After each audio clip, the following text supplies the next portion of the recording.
तो इस कहानी की शुरुआत होती है जेजे मरियानो से, जिसका हायर वैल्यू इंटरनेशनल स्कूल में एडमिशन हुआ था और वो अपनी लाइफ नए सिरे से स्टार्ट करने के लिए वहां आई थी, क्योंकि उसके पहले स्कूल से उसे एक्सपेल्ड कर दिया गया था।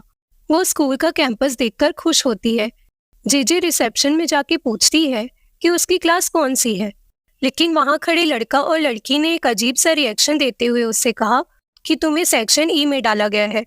जेजे ने जब सेक्शन ई ढूंढा तो उसे एक पुरानी ब्रोकन सी बिल्डिंग मिली जिसमें कोई मेंटेनेंस नहीं था और बाकी सेक्शन से बिल्कुल अलग था। थोड़ा कंफ्यूज होकर उसने वहां खड़े कुछ लड़कों से पूछा कि क्या ये सेक्शन ई है।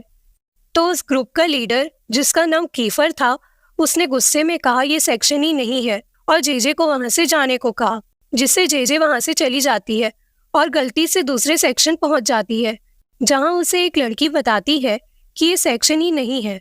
और जेजे को फाइनली पता चलता है कि जिस बिल्डिंग में वो पहले गई थी वही सेक्शन ई था। तो वो फिर से उस क्लास में चली जाती है।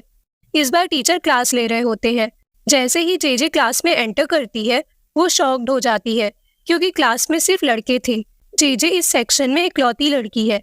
टीचर ने उसे खुद को इंट्रोड्यूस करने को कहा, तो जेजे ने अपना इंट्रो दिया और एक डेस्क पे जाकर बैठ गई। लेकिन जैसे ही टीचर ने पढ़ाना शुरू किया, सभी लड़के उसके ऊपर पेपर थ्रो करने लगे।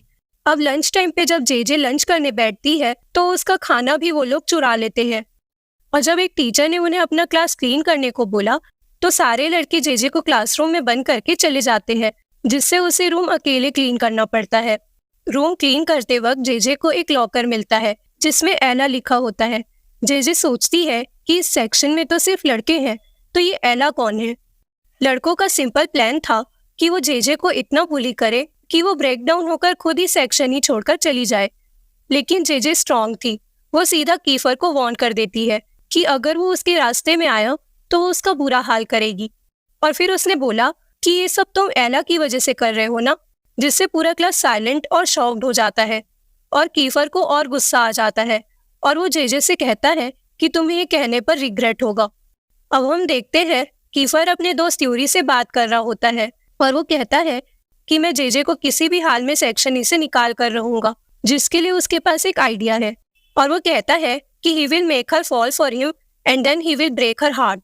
और यहीं से हमें एक क्रेजी लव ट्रायंगल देखने को मिलेगा जेजे, कीफर और यूरी के बीच।